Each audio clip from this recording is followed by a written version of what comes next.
The high desert air carried the scent of burnt rubber and gasoline as the final race wound down at Prescott Valley Speedway. It was Saturday, September 18th, 1999. The stands shimmered beneath sodium lights, the Arizona dust glowing gold against the darkness. Brandon Walsh, 24, had finished fourth, not bad for a small-town mechanic chasing NASCAR dreams. He'd been racing since 16, paying for it with grease-stained hands and sleepless nights at his uncle's body shop.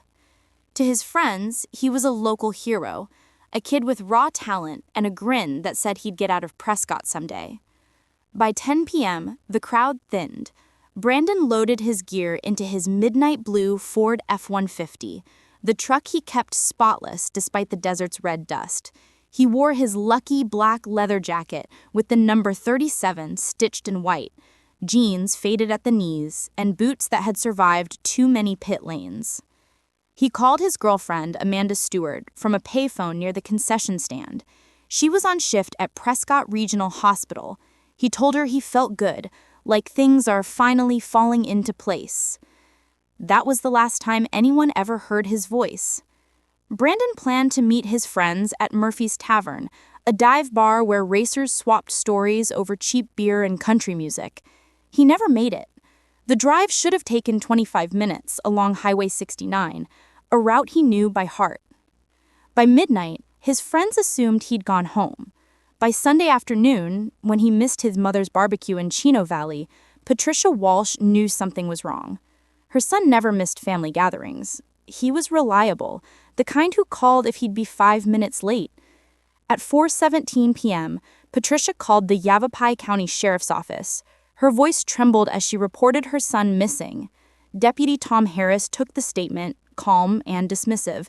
He said, "Boys his age drift sometimes. Maybe he met someone." Patricia shook her head. Not Brandon. He'd never just disappear. By Monday morning, Brandon's truck was still missing. Detective Sarah Becker took the case.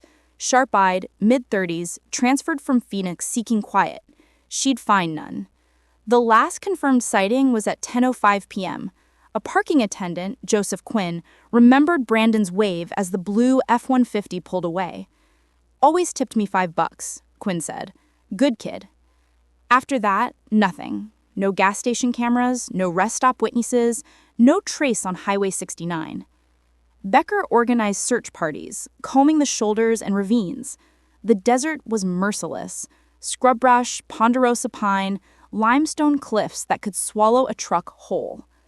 Volunteers from the racing circuit joined in, calling his name into the wind. They found nothing, just beer cans, old hubcaps, and the remains of forgotten lives. Amanda Stewart walked with them, red-eyed and sleepless, phone in hand, checking for messages that never came. The sheriff's office issued a BLO for Brandon's 1996 Ford F-150, midnight blue, racing stickers across the rear window, a small dent on the driver's side door. Tips trickled in, a truck near Sedona, another near Camp Verde, each one false. It was as if Brandon's truck had driven off the edge of the world. 5 days later, the world found it. A rancher named Earl Thompson was riding fence lines 30 miles north of Prescott when he spotted something wrong. A blue pickup sitting quietly in a shallow ravine, half hidden by juniper and tall grass. No movement, no sound. The truck was locked, undamaged, keys missing. Thompson jotted the plate number and rode home to call it in. Detective Becker arrived within the hour, the desert sun already burning. Brandon's F-150 looked eerily serene, parked with precision, as if placed there intentionally. Inside, his wallet, $63 cash, credit cards, a photo of Amanda. His sunglasses rested neatly on the dashboard. On the passenger seat, a road atlas. Open. One page circled in red ink.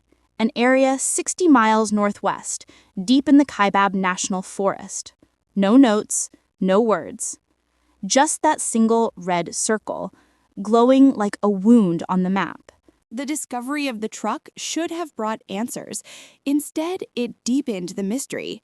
Brandon's F-150 was spotless. No blood, no struggle, no fingerprints that didn't belong. just that road atlas, open to a single red circle marking nowhere. The Kaibab National Forest stretched for miles of untouched wilderness.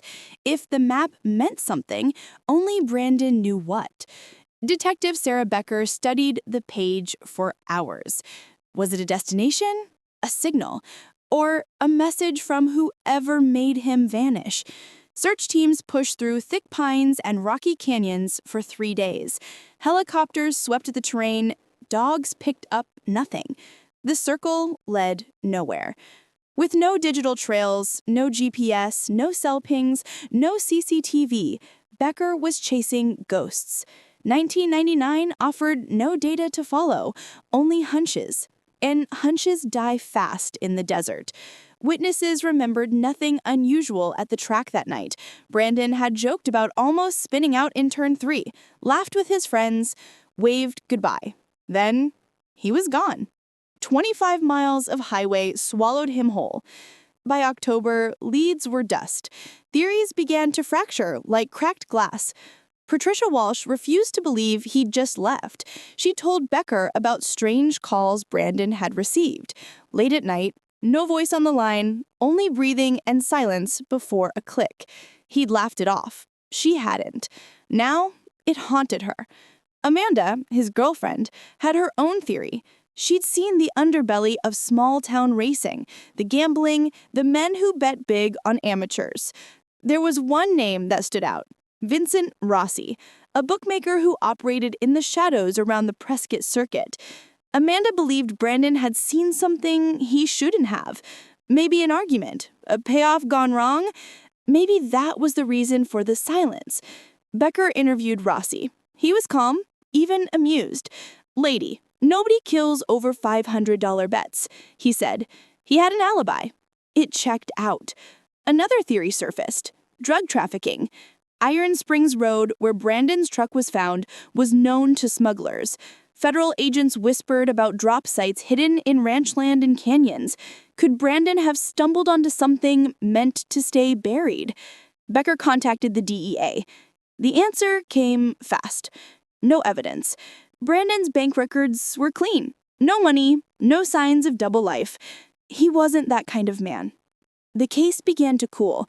Winter came, covering the desert in frost and silence. The blue truck sat in evidence storage like a fossil, examined, re-examined, and meaningless. Patricia printed flyers at her own expense.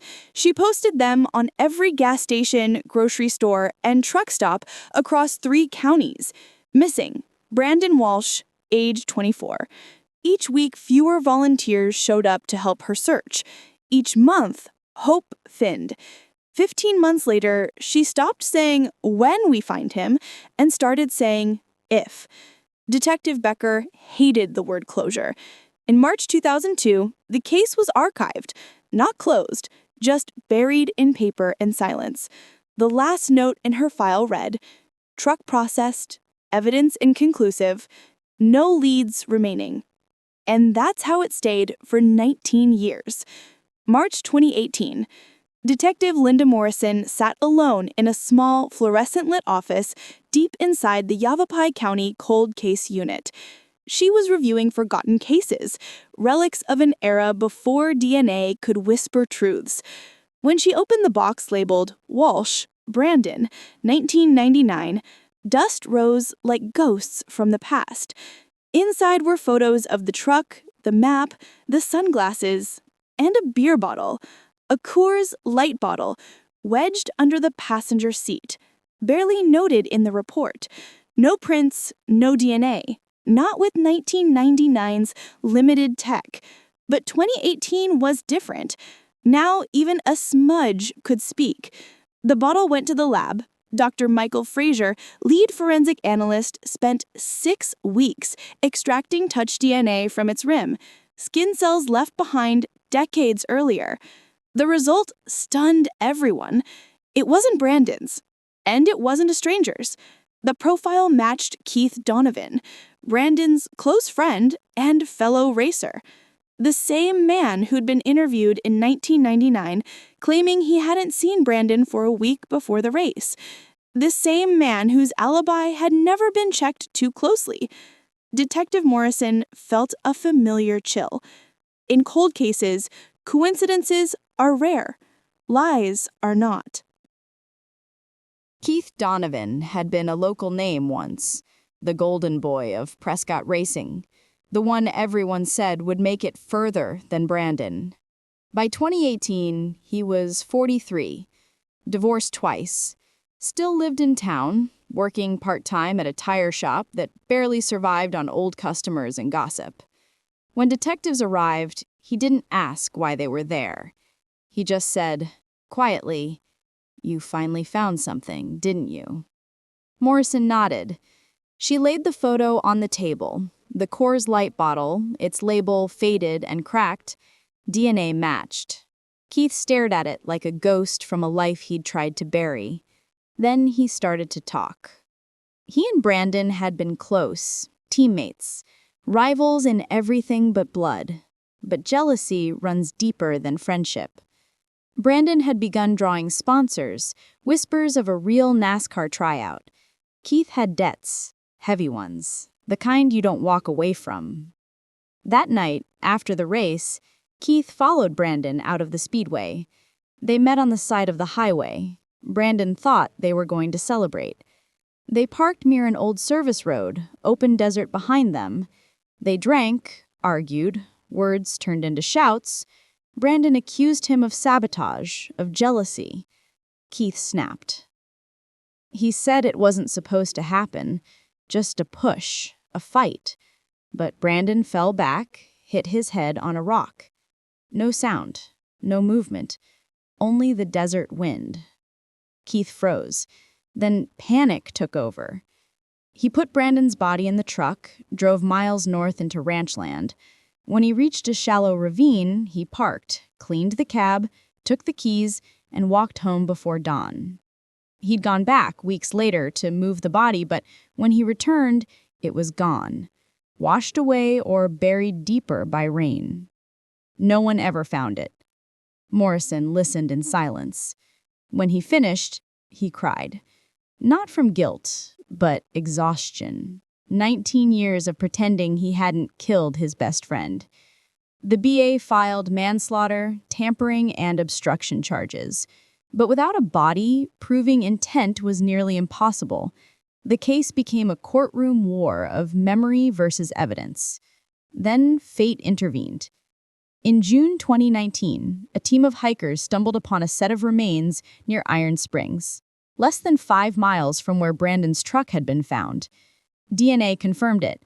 Brandon Walsh, still wearing fragments of his racing jacket, the white 37, barely visible after 20 years in the dirt. That was all the jury needed. Keith Donovan was sentenced to 28 years in prison. At sentencing, Patricia Walsh sat in the front row, clutching the same photo she'd taped to hundreds of gas station windows. She didn't cry. She just whispered, "Now I can stop searching." Outside the courthouse, Morrison told reporters, "The desert keeps secrets, but time doesn't." She was right. Even in silence, truth waits, buried beneath dust, guilt, and the people who thought no one would ever dig deep enough. Today, if you drive Highway 69 north out of Prescott and turn near the old track, it reads, "In memory of Brandon Walsh, the race never ends."